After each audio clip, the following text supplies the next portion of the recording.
आज पोटलांबर ग्राम पंचायत मिशन पर्व आम सरपंच समिति मेंबर एवं वार्ड सभ्य सभ्या एवं मो पंचायत मान्यगण व्यक्ति समस्ते आज विजु जनता दल छाड़ी आज भारतीय जनता दल रे सामिल होती। जेहेतु एक वर्ष सरकार रे डबल इंजिन सरकार रे जहाँ उन्नति भारत वर्ष रे एवं ओडिशा रे जहाँ हेइची ताकू आम पंचायत समस्ते अनुप्राणित होई भारतीय जनता दल रे सामिल होती। तेणु आगामी दिन में आम पोटलांबुर पंचायत रे अति सुंदर पंचायत भावे आम गढ़ी तोलिया चाहूँ। तेणु माननीय विधायक एवं आमर भारतीय जनता दल नेतृत्व जो मैंने अच्छा आम आम पंचायत प्रति भल आकर्षण दृष्टि रखी आम पंचायत कि सुरखुर चलो बोली आम बहुत चेष्टा कर।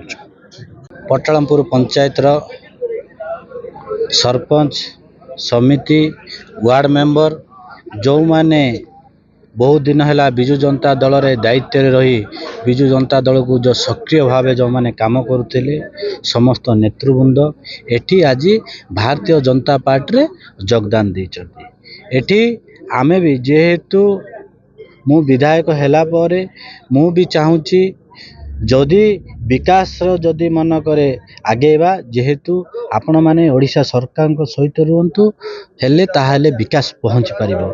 एठी आपण मानकु गोटे कथा कहीदेवा पई मु चाहूँची आमर लक्ष्य है 2047 पर्यंत जो बोली भारत वर्ष रे जो बोली सरकार अच्छी रही ओडिशा रे जो बोली 2047 पर्यंत सरकार रहिया पई जो बोली निष्पत्ति नहीं सेति पई आमे संकल्पबद्ध आमे कहूचु छतरपुर विधानसभा समस्त नेतृवृंद मानकु जो माने बीजेडी जो माने अछंती भी समस्त आमे स्व इच्छा भावे समस्त आसंतु।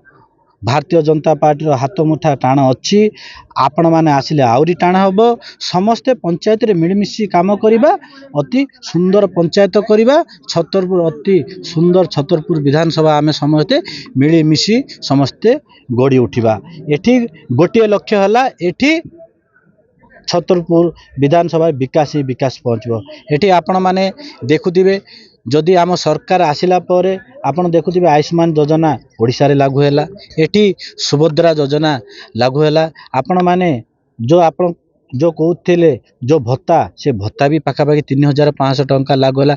जो सब्सिडी जो धान प्रति जो 800 टंका जो बोनस सेटा भी कौन लोकों पाखे पहुँचला। एठी ओडिशा रे भारतीय जनता पार्टी ये होची जनसाधारण को सरकार जनसाधारण जहाँ चाहूँगी भारतीय जनता पार्टी नेता मंत्री मुख्यमंत्री प्रधानमंत्री से जनसाधारण ही काम करछंती।